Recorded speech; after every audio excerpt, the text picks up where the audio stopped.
school to, yes, sometimes you have instances where your parent tells you that, you should, or you yourself, you feel the need to be established so that you don't go and be dependent on men can take advantage of you and all that. When you get married as a Muslim, it is the responsibility of your husband to feed you.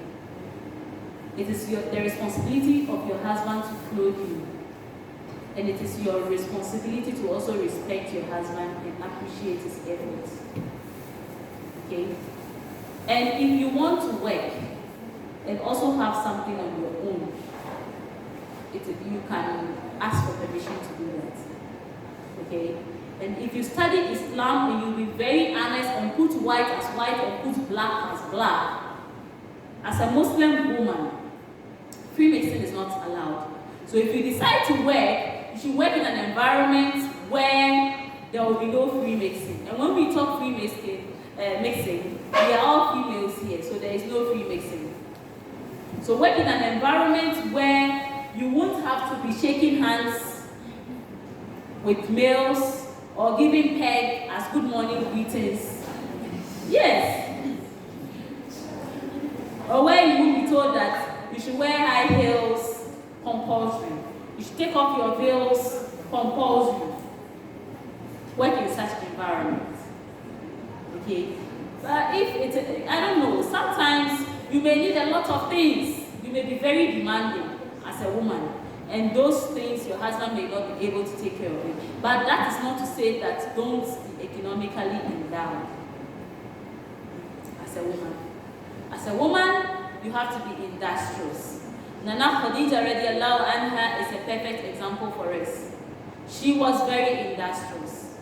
The Prophet was working with her. The Prophet, she saw the, trustworthiness of the Prophet, how hardworking he was and all that, and decided to propose to the Prophet, and they got married. And after they got married, she respected her husband. And even when they were working together, she respected him. So you can work,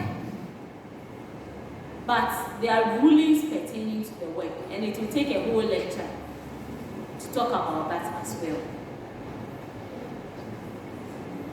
Now, Muslim women, as a Muslim woman, you go and work at a place where it's male-dominated, or there are people who do not believe in the values that we uphold as Muslims. How do you cope in such an environment? I work in an environment where it's all females.